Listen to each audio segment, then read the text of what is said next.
Meus amigos, ainda aí na esteira do efeito Elon Musk, que ao contrário do que alguns pensavam que vai desacelerar o efeito Elon Musk no Brasil, ao contrário, a coisa está ganhando corpo fora do Brasil e dentro do Brasil. Quer dizer, há todo um movimento, toda uma engrenagem de, nesse momento, observação e transformação do quadro, vamos dizer, que o Brasil vinha e ainda vem padecendo de restrição de liberdades fundamentais. O fato é o seguinte, o grande holofote Elon Musk vem trazendo os olhares para o problema do Brasil, está revolvendo toda essa problemática aqui das restrições das liberdades individuais, inclusive já assumida, a censura que ocorre no Brasil já foi assumida em editorial pela própria Folha de São Paulo, que é um jornal do consórcio de mídia, do consórcio de poder, que nesse momento parte dele está restringindo as liberdades. Até aliados do consórcio de poder, como a Folha de São Paulo reconhece, que está havendo a censura e reconhece quem está praticando e diz, é hora de acabar. Para vocês verem, aí há notícias de que revistas grandes como a The Economist está também criticando a censura no Brasil. Há notícias de que jornais como o Wall Street Journal, importante jornal norte-americano também, os jornais brasileiros estão debandando do projeto também um pouco, lentamente, do projeto denunciando o autoritarismo aqui no Brasil. Há notícias também que grandes figurões do STF estão se pegando entre si, estão em franca guerra lá dentro. Moraes e Gilmar de um lado versus Barroso, o atual presidente, do outro. Tudo isso eu venho repetindo. Isso é sequência e sequela daquele velho ditado. Casa onde falta pão, ninguém tem razão. Vamos acompanhando. Querem ver uma outra coisa? A OAB. A OAB, ela também foi que nem a Folha de São Paulo. Ela foi muito próxima aí desse consórcio. Grupo Prerrogativas, muitos deles que compõem o Grupo Prerrogativas de Advogados fazem parte da OAB, se não no Conselho Federal, nas seccionais de seus estados. Mas a OAB vem se descolando. A OAB tem sido mandada pelo judiciário a calar a boca. Por que não ter calhas, OAB? Não, quero fazer uma sustentação oral. Não, porque não tem calhas? Nosso regimento interno não permite, mas é uma lei federal e a Constituição. Por que não ter calhas? Bom, aí disse o presidente Beto Simonetti, cansamos de dialogar. Vamos fazer uma PEC, levar para o Congresso e o Congresso vai nos garantir o direito à sustentação oral em qualquer recurso. Pois é. O próprio Congresso. Vocês sabem que nesse ativismo judiciário, o STF, né, notadamente, e agora pelo seu braço também o CNJ, que está suspendendo juízes de maneira muito estranha, juízes e desembargadores federais que atuaram na Lava Jato. O CNJ, para que serve o CNJ? A quem serve o CNJ? Achei graça hoje que eu vi esse Pavinato dizendo que ele se ofereceu a ser conselheiro do CNJ. O cara tá nessa de se oferecendo para as coisas, né? Isso mostra um pouco do ridículo que é cada um, né? Bom, mas aí, cada um cuide de sua vida, mas aí, como farei há pouco a minha opinião, primeiro caso onde falta pão ninguém tem razão, está havendo um destrambelho total, na verdade. Por quê? Outro dia o filho da Miriam Leitão, o Matheus Leiton, ele escreveu um texto aí. Alexandre de Moraes coloca em risco não só a sua própria toga, mas as togas dos outros ministros e também Lula. Ou seja, pessoal, o doutor passou a ser indesejado.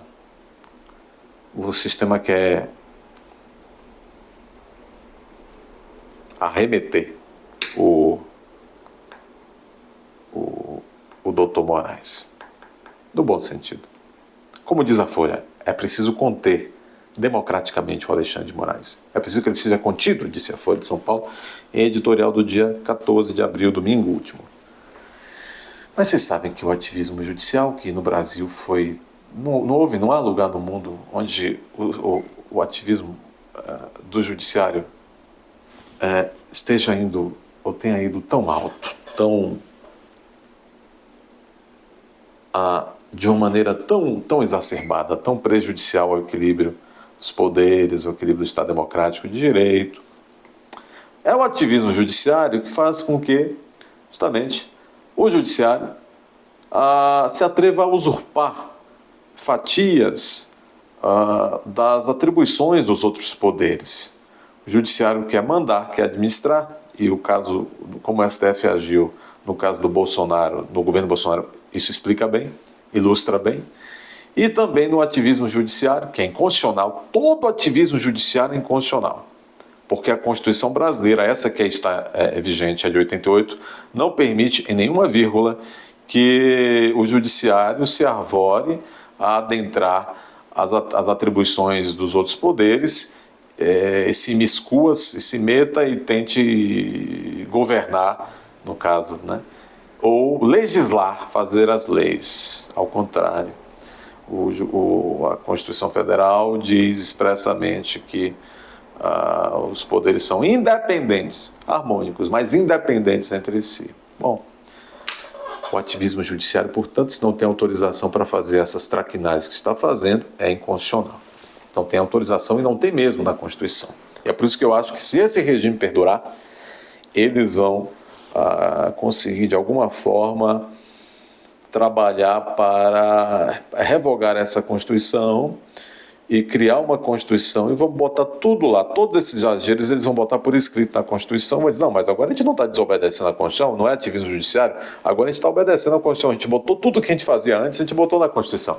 Esse é um perigo, Na Alemanha, naquela Alemanha do bigodinho, todos os exageros alemães estavam na Constituição do bigodinho. Era um Estado de Direito, mas era um Estado de Direito draconiano, um Estado de Direito extremamente autoritário. E deu no que deu. Deus nos livre dessas mentes.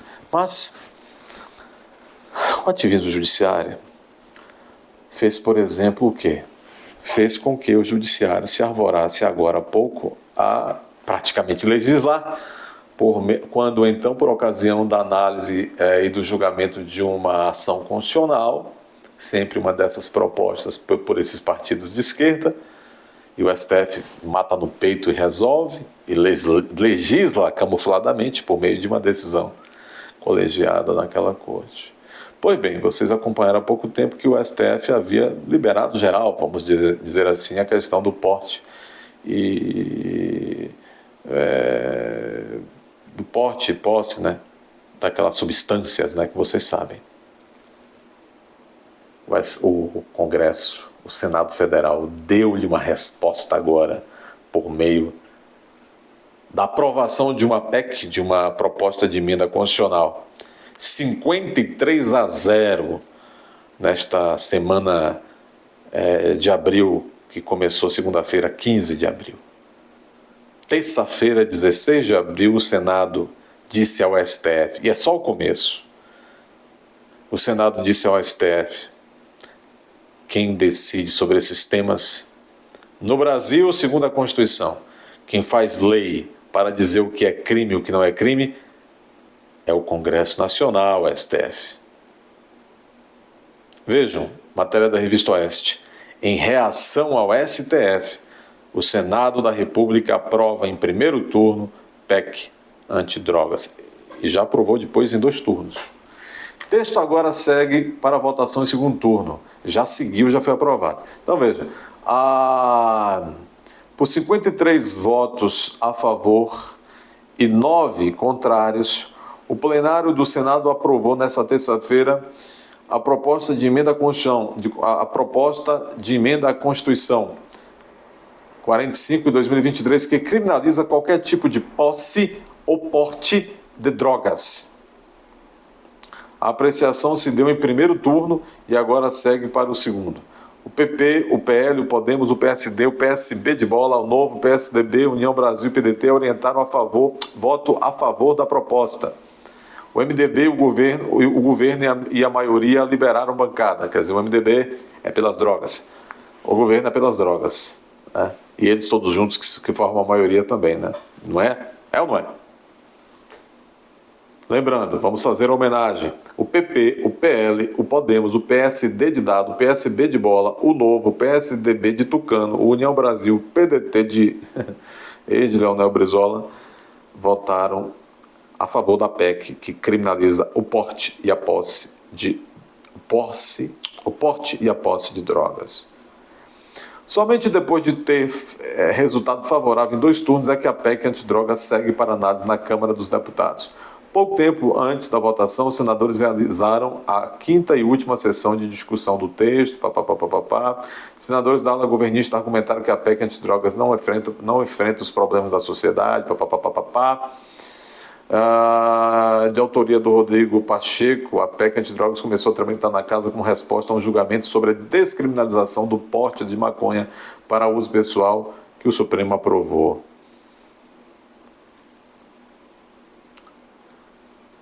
O senador Rogério Marinho fez uma emenda que prevê a criminalização, observará a distinção entre o traficante e o usuário pelas circunstâncias fáticas, etc.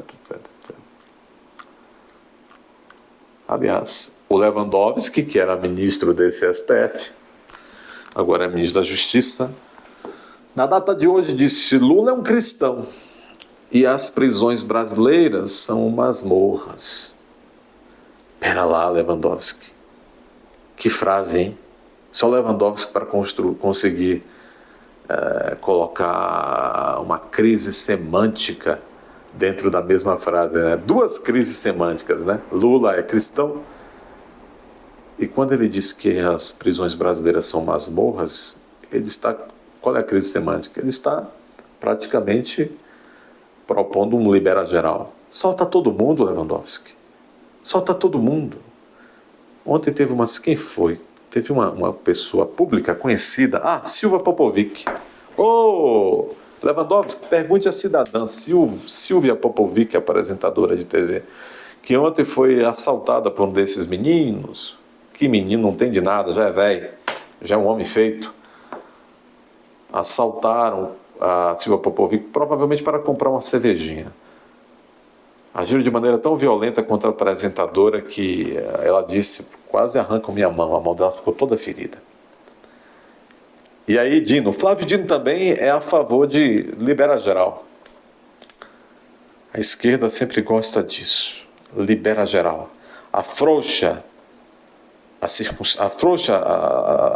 o combate à insegurança pública, talvez porque isso promova o caos e deixa as pessoas cada vez mais tensas, preocupadas, aprisionadas do trabalho para casa sem poder viver.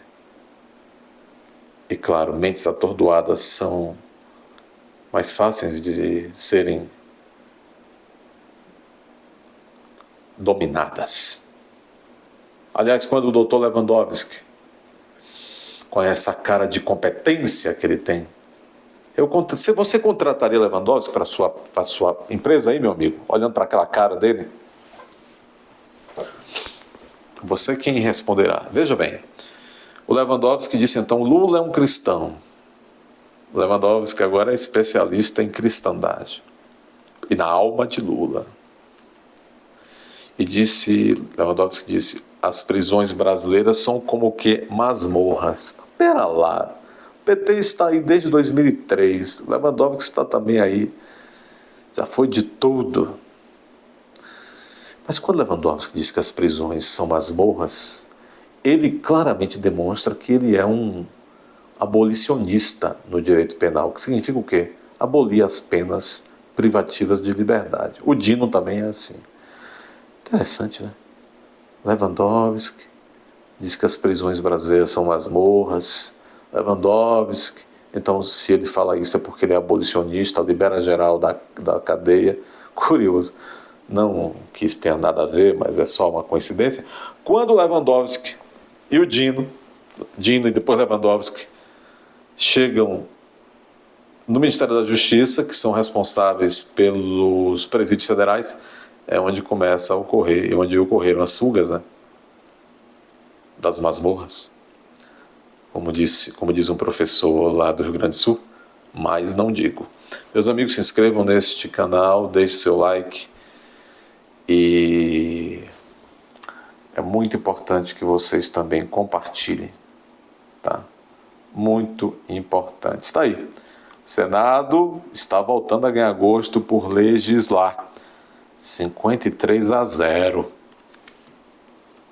Disse o quê, STF?